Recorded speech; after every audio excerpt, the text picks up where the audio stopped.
this webinar. So we are now recording. So thank you to everybody who's joined. Thank you to the folks who are watching this after the webinar has taken place. Just very quickly before I turn it over to the students from Brink, to orient everybody to the room, I will go ahead and send a message over our chat box. So you should have just received a message from me. If you can go ahead and find the chat box if this is your first time on Zoom. There will be some opportunities for questions and feedback throughout the webinar. So please feel free to use the chat box. I'll be monitoring that. Hello, I see Lorraine has typed in the chat box. Hello, Lorraine, welcome. I'll also make a note that you are encouraged and welcomed to participate vocally over the webinar as well. Everybody is muted entering the room besides our hosts. But when the time comes for questions or group participation, please feel free to just unmute yourself. If you pull up the participant list and find your name, you can unmute yourself that way, or there is a button to raise your hand. And it's right by your name. If you click more, select raise your hand, I can also unmute you that way. But so welcome. We're so excited to be joined by the students from Brink to talk about some of the projects that they have been working on and also their work with Impact Tulsa. Today we are joined by Eli Brock, Mackenzie Tolliver, and Stevie Dowler, who are students from the Tulsa area and are part of an organization called Brink that they're going to talk a little bit more about. But so I will go ahead and turn it over to Eli to go ahead and start. Okay, so my name is Eli Brock. I'm a high school senior at Booker T. Washington in Tulsa, and I'm on Brink's Youth Advisory Board Committee, and I'm 17 years old. Hi, I'm Mackenzie Tolliver. I'm also on Brink. I'm in the Expansion Committee. I also go to Booker T. Washington High School in Tulsa, and I'm 17 years old. Hi, my name is Stevie Dowler, and I am on the Brink Outreach Committee. I'm 18 years old, and I'm actually a homeschool student here in Tulsa. So yeah, welcome. I'm just going to kick us off, and we are going to just talk about why we're doing this webinar.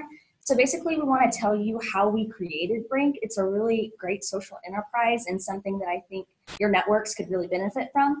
We're going to tell you what we do and how we are influencing education in the Tulsa area, and how you can form your own version of Brink, whether it's related to FAFSA or whether it's not.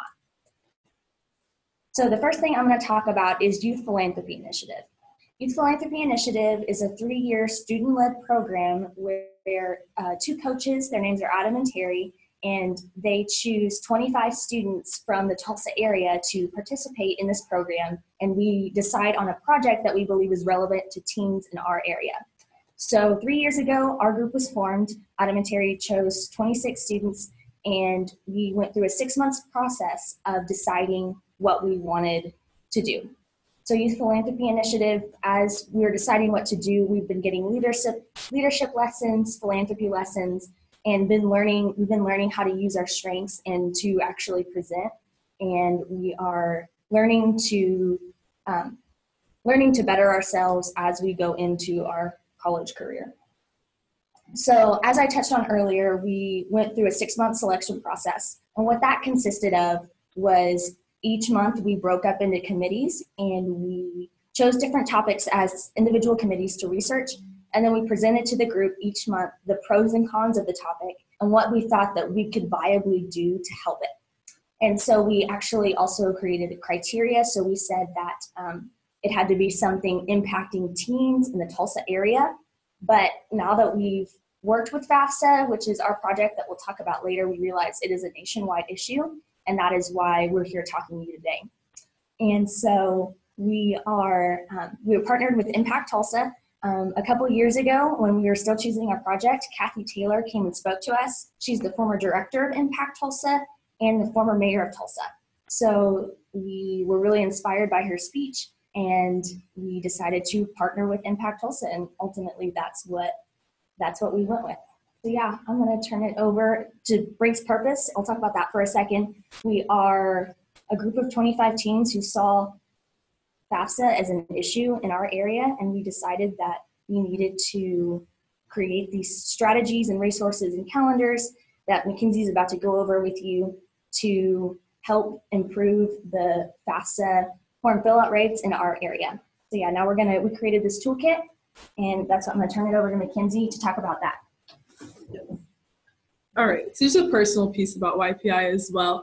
I was accepted as a freshman, one of two among a group of sophomores, and I came in with like zero communication skills, and something that's really grown for me has been my communication skills, which I'm displaying right now. So the toolkit, the first part of our toolkit is a presentation for students outlining the FAFSA form fill-out process and just kind of some of the things that we thought were necessary for students our age to know. So the 5 steps are FSA ID, documents, filling it out, and then special circumstances. So if your parents are divorced or deceased or something of that nature, and then just easy resources that are already available just in a streamlined format. So we're just gonna kind of click through so you guys can see. So we can outline the essential documents, things that we aren't taught in school. And then here's the special circumstances. And then here's a list of important resources that we've just kind of compiled based off research of best practices during that 6-month process. So we used, Ashley Harris actually pointed us towards their federal student aid resources that we use. So their live chat, their video playlists, and then their website. And then we also have a website within Impact Tulsa's website, who we are partnered with, which has an interactive calendar for students. So starts in August and goes through the FAFSA timeline. So we have a step-by-step plan, and then like remind messages, posters, progress, ways to track your progress, how to fill it out, just things that's easy for the counselors, that they don't have to compile all this information themselves. They just click a button and it's all sent to them. And then at the bottom, we have like a zip file. So for the student resources, there's our presentation, and then some of Impact Tulsa's progress reports and FAQs within that. And then for counselor resources, we have like 5 simple steps and ways to engage their students, and then steering committee terms, which we're going to pull up as a separate document. We believe that in order to keep our project sustainable within the schools, it's important for the schools to create their own steering committee within itself. So, so how to implement Brink in their school. Essentially, we made up of teachers, administration, counselors, and then student leaders at the school, and hopefully some parents too, because parents are an essential part of filling out the FAFSA, and they should also be educated. And then they'll meet like once every month-ish throughout the FAFSA timeline, and etc. And then the other zip file is more specific towards the Strive organizations. It is in the Hey, Mackenzie. Mm-hmm. Before you guys jump into for the other Strive networks, there, Brink, can you guys just talk a little bit about how you've shared the FAFSA toolkit with other schools and what the reach and the impact has been so far? Yeah, so we've partnered with, I think, about 7 or 8 local schools in our community, and within the 2.5-ish years that we've been in YPI, the fill-out rate in our area has increased by 12%, which is super exciting. They've been pretty responsive and receptive to our toolkit, and now that we have the website up, it's a lot easier for them so that we don't have to email back and forth with them. It's still a work in progress, so thank you. Thank you. It's still a work in progress, so like this document, for example, will be up there within the week for you all. Awesome. Thanks, Mackenzie. And can you just talk a little bit about what went into the creation of the toolkit, and how it's kind of changed over those 2.5 years? Yeah. So beginning the project, we split up into committees, and my specific committee was called FAFSA Best Practices. And so basically we just researched all the stuff that was already out there. So like the FAFSA playlist that I linked to in the presentation, or the FAQs that are on the FSA's website. And we were like, well, there's already research out here, so why not just bridge the gap and make it all in one format? So that was our first draft. Then we held a summit with counselors in school administration, and Ashley Harris from the Department of Education was in attendance, and she gave us a whole lot of tips about vocabulary to keep consistent between the actual FAFSA and our work, and then things that counselors felt were important were added to that, and student responses were added into that, and so that's how we came to our final draft. Awesome, thank you. And you actually have a question in the chat box from Brooke, who is asking just about the use of social media. Could you talk a little bit about how you've used social media to spread your message? Yeah, so we have an Instagram, and we're working on creating a Twitter, but basically we just send out, I think the goal is to send out at least one post a week, sometimes more than that, about the FAFSA and just about our project. And we're starting to post now about scholarships as well, because as teenagers ourselves, we know that seeing an account that isn't just our friend or something that we're genuinely interested in, we're not going to be willing to just stare at that and follow that account and look through it on a regular basis. But if it's things like scholarships or things that we know are going to benefit us for our future, we're more inclined to look at that. Yeah, so that's how we've used it. Thank you. Okay, so now I'll get more into the Strive Networks portion of it. So this is how basically you could start your own version of Brink, such like Impact also has of us. So the first step we think would be starting a youth advisory board. Within that, you'll need an adult liaison. For us, it's Alex Pascal from Impact Tulsa. And the presence of this person is super important to just make sure that there's continuity and clarity and alignment between the Strive Network and then the organization, the Brink of your organization. And then the next step would be recruitment. The most obvious, I think, pool of applicants would be just asking local schools and finding student leaders within the school community, even asking for recommendations from counselors or trusted teachers or clubs like STUCO and students in leadership positions within that. And then for your future youth advisory boards following your first one, you can even use the teams that are in the current youth advisory board as a resource for recruitment. Just kind of ask them, like, if you have any friends that you think would be a good fit for the program, then refer them to you.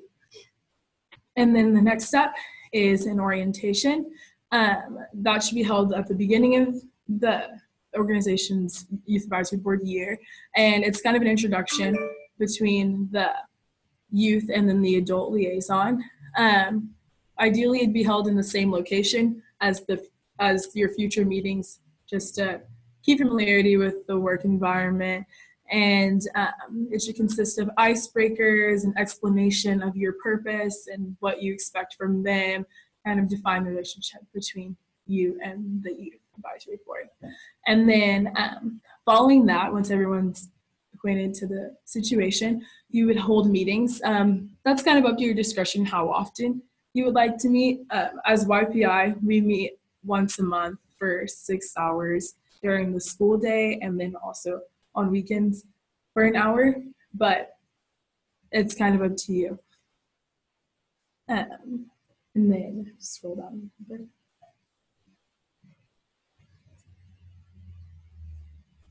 Yeah. Okay, and then the next thing would be to create a calendar, a FAFSA calendar. So from the beginning to end of the FAFSA season, you would just view the calendar as a reference and make sure that you're getting things done within a timely manner. The next step is to utilize our documents and zip files. They're already there, so why not? Don't recreate the wheel, right? And then hold the summit. That was something that was super, super, super helpful for us. It shows the importance and relevance of our project to the outside communities. We invited them with at least 2 weeks of notice. Make sure you have a way to receive RSVPs. And you want them to really understand what your project is and what you're trying to do. So get to the point. And then,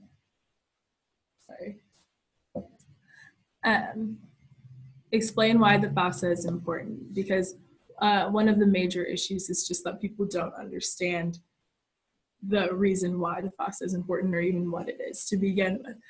And then give them the background, so how your project was developed, why this is important to you, why these schools should use it, and leave time for questions and have a follow-up, and then stay in touch with those who seemed interested. Now, Eli is going to give a little bit more as to how you can implement Brink.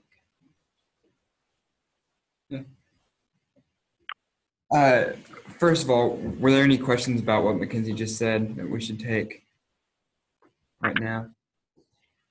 So Eli, one did just pop in on the chat box. It says, will this presentation be available to view for those who cannot attend, or will you send the slides afterwards? This presentation is on the website, I believe, and it will be sent afterward, yes. Great. And then I just had a quick question, Eli, from that last section that Mackenzie overviewed. So the three of you are student leaders within Tulsa, and obviously we're excited and joined your local Brink. For some of the folks that are on the webinar for different partnerships that are Impact Tulsa, can you just maybe talk a little bit about what excited you as student leaders to want to join Brink and get involved, so that they can think about some of the things that would be exciting for students in their local community? Well, so Brink didn't exist when we joined YPI. So what our process was, YPI is a program that you apply for and interview for, and it I think there are about 75 to 100 students that apply, and then 25 get in. And those students are interested in philanthropy in general. And so our process was, we spent that first year deciding which issues were most important to us and which one was we wanted to address. And then we actually created Brink from scratch. And so what made us passionate about it was it's kind of the low-hanging fruit of the college admissions process. And we just saw that the financial barrier was so big and that there was all this money being left on the table. We knew Impact Tulsa was doing great work, and that we could unite with them pretty easily. And so that's what got us excited about it. And I'm sure that students like us exist in all the different communities across the country. Awesome, thank you, Rod. Any other ones that came in? So I'm not seeing any in the chat box. Folks, if you do want to take a few moments, if you do have questions so far for this point in the presentation, please feel free to put them in the chat box, or unmute yourself and ask them over the phone line. Maybe we'll say, Eli, let's pause for 15 seconds or so just to see if any additional ones come in, but then I think we can move on. Okay.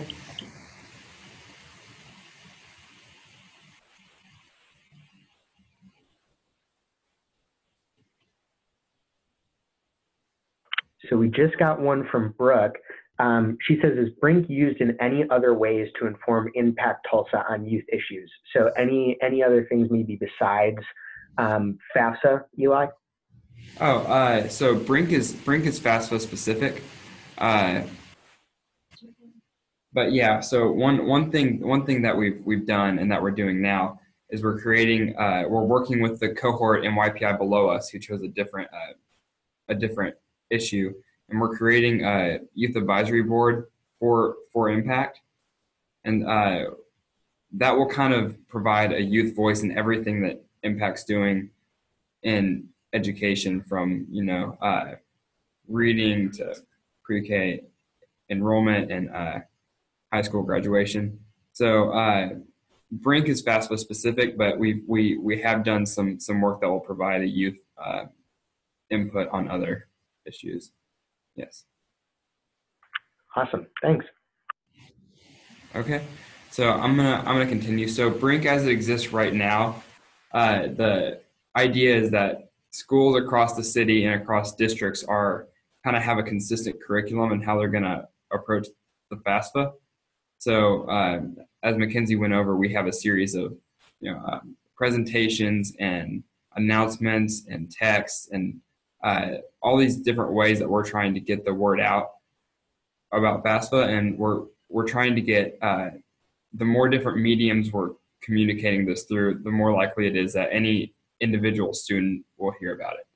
And so all the different schools have access to our calendar and all the different resources.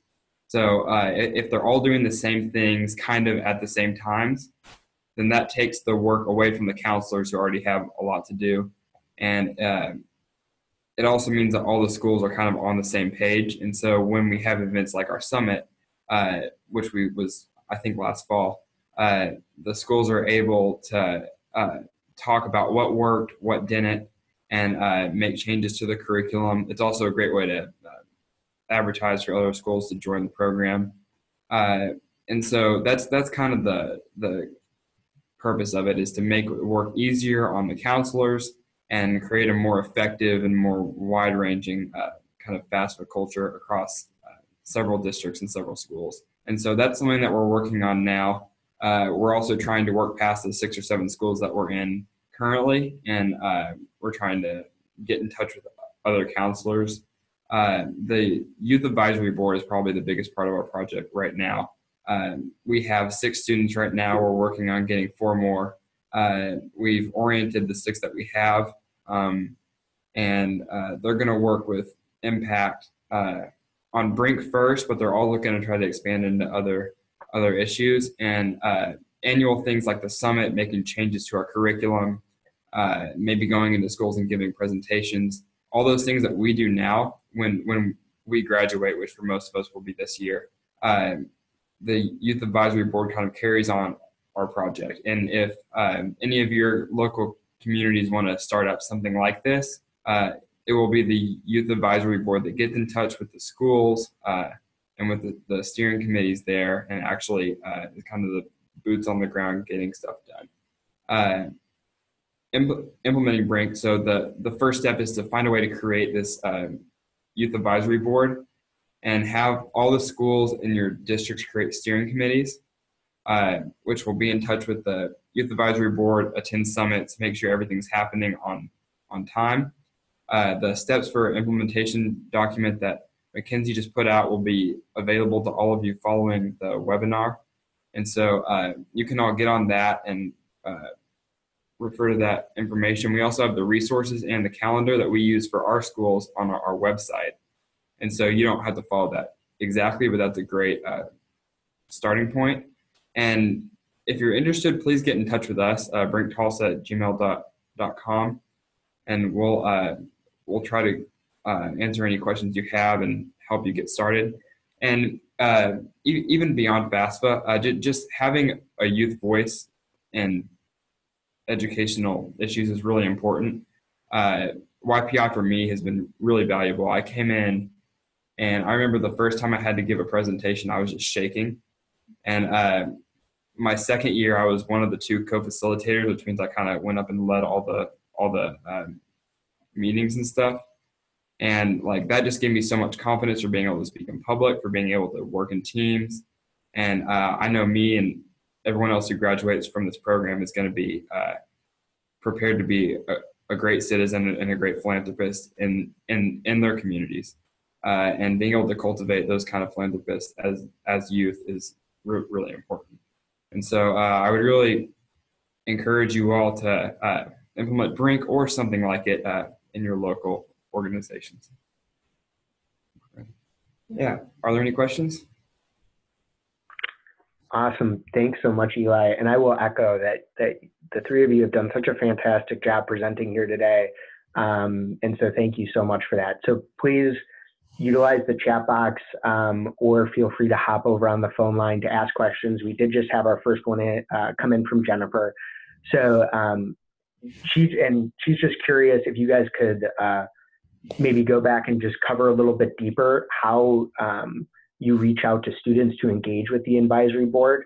And so she's asked, have you engaged with students who traditionally do not join groups like this? So is there a way to also engage students who potentially weren't one of those 100 that signed up to join YPI initially? How do you reach those types of students, and what are some things you might suggest for the leaders on the phone here?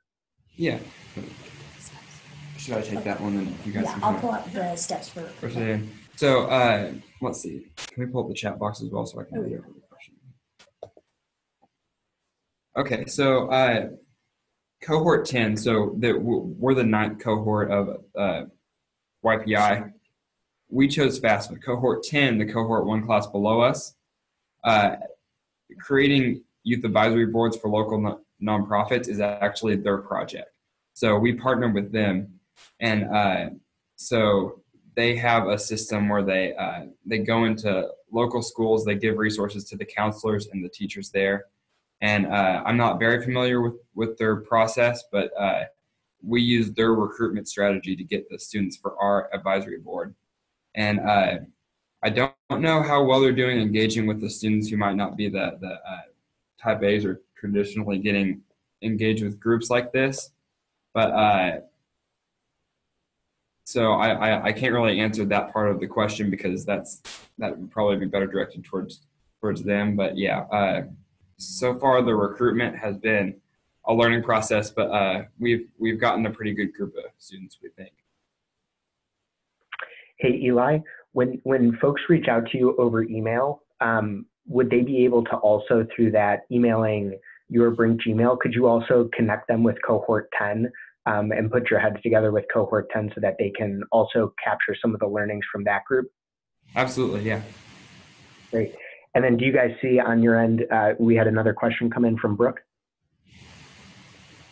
So Brooke has asked, do you have any idea what difference it makes having students participate in the steering committee versus counselors doing activities to promote FAFSA without them? So when the students lead it versus whether it's just the counselors, is there a difference that you guys know about, and just what the differential rates have been potentially? Yeah, so that's a great question, and I'm going to take that one. So I'm on the outreach committee, so whenever you're emailing Brink, you're emailing me essentially and my committee. So yeah, one of the biggest advantages of Brink to me is that we are a program that was created by students for students. And so we bring a really unique perspective because we are going through this process right now. And while like my parents talk about filling out the FAFSA, it's a lot different than it was when they had to fill it out. So having this team perspective and having us be able to say like, this is what works on social media, this is what captures team's attention, is going to be vital in implementing Brink, because that's what makes Brink so unique. And we've kind of mentioned this before, but it doesn't have to just be related to FAFSA. So anything going on in education, I think it is really important to have a youth's voice involved. And yes, there have been counselors who created events and had FAFSA nights before youth got involved. We've actually been to some of those events, and we see some roadblocks with those. They're incredible, and they're a great place to start. But we also see these resources being something that you can use in these kinds of events leading up to them, so that more students come prepared, because a lot of, yes, there's low turnout. And then there's also students who come and start, but they never finish because they don't have the right documents. So having the playbook and other resources that we have that can tell them ahead of time, this is what you need, they can come prepared and actually complete the FAFSA, which is a big deal. And then what kind of increase occurred as a result of this great work of yours? Thank you for calling it that. So we're still reaching out to schools right now to partner. So we've had schools distribute resources and give presentations, but since we've only been doing this for a couple of years, it's hard to track our success. But we have the Youth Advisory Board coming in now to make a second push for Brink. And Impact Tulsa, we are hoping that they will be able to track some of that progress. But I know we've gotten great feedback from counselors in our local community saying that it's been a great help and it's made their jobs easier. So we just hope to really continue that. And even after our graduation, that this will be a sustainable project that other groups take on. Awesome. Thank you. Other questions that folks have for Brink?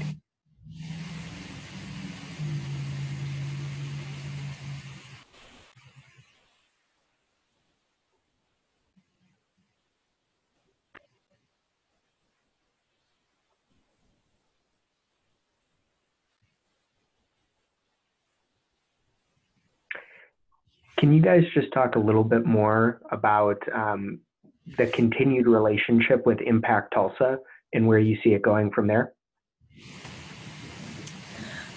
I can do that. So as I'm a junior and most of my cohort are seniors and they'll be graduating, kind of moving on, I'm one of the 2 juniors. So I will be seen as sort of a mentor for this Youth Advisory Board, if not a part of the Youth Advisory Board with Impact Tulsa. So I'll be continuing Brink's purpose and the push for Brink within Impact Tulsa, as well as starting up maybe another project like Brink as part of the Cradle to Career processes. Yeah, so from the very beginning, we partnered with Impact Tulsa. We actually chose this project. That was one of our major pros of choosing this project, was that we'd have a sustainable home for the project throughout the whole process. And Alex, our adult liaison from Impact Tulsa, has been super responsive and super helpful with us as far as like having our website as part of theirs and giving us that credibility to have our voices heard throughout the process. Can I add something to that? Yeah. So I just want to add something there. This is important for any of your organizations that want to try to get youth more involved. Impact Tulsa has been a model organization for making sure that we weren't just like there to be like the token youth. Like we had something to do, and Alex was there every step of the way. She was making sure that we were engaged, that we had the resources that we needed. So if you are going to make a youth advisory board, get youth involved, be sure that you have a role for them, you have something for them to do, and that when they come forward with proposals, you're responsive to that. And don't try to step on their toes. I think Impact's been great with that. You know, when we've tried to start a initiative, they've kind of like backed off and supported us instead of trying to like do the same thing. And so yeah, I just recommend that any other Strive networks try to follow their example. Sure. Can you maybe give some maybe one example, Eli, just of some, so people really know that they're not kind of falling into that.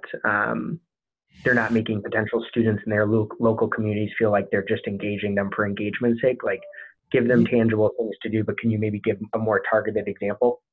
Yeah, so actually how we got involved was the former mayor of Tulsa, Kathy Taylor, came and talked at one of our meetings, and she let us know FAFSA completion is one of Impact's main focuses, and they have several kind of disjointed initiatives for it, which are effective as we can see by that, was it 8 or 12% last year of increase in FAFSA rates, but there wasn't like one unified program. And so she came in and she didn't say like, we just want you to be a part of our program. She said, we want you to be a part of Impact, and we have this actual like specific job and role that you guys can fill. And so from the start, like FAFSA was our job. And I think that approach was very effective for both us and for Impact. Awesome.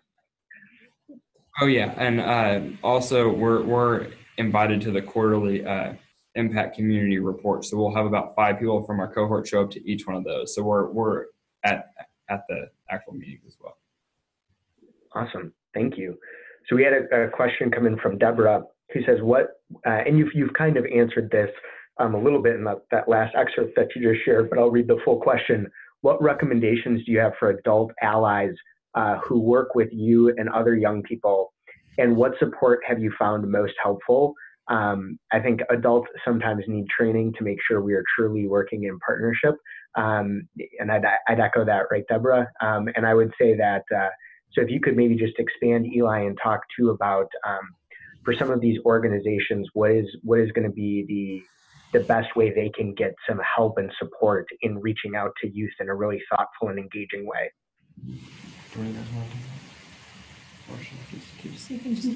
Yeah, so just kind of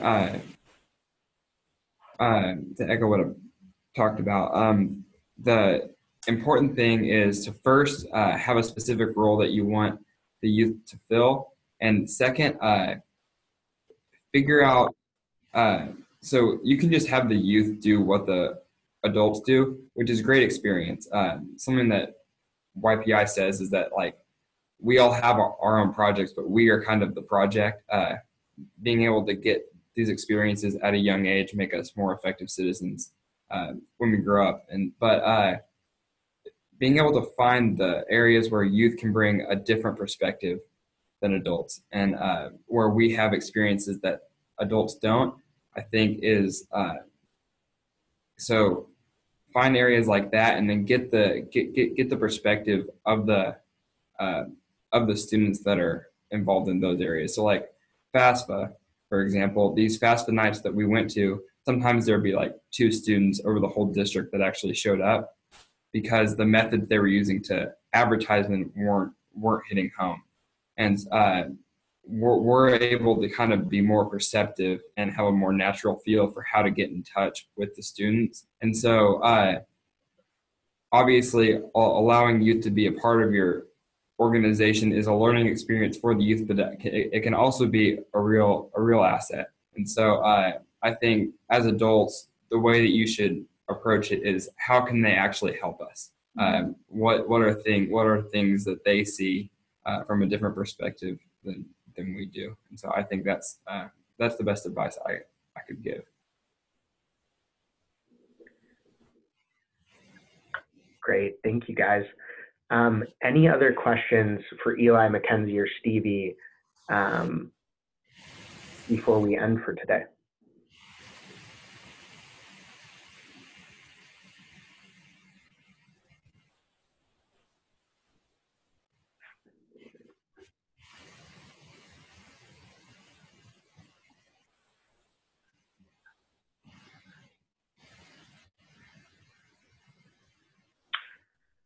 All right.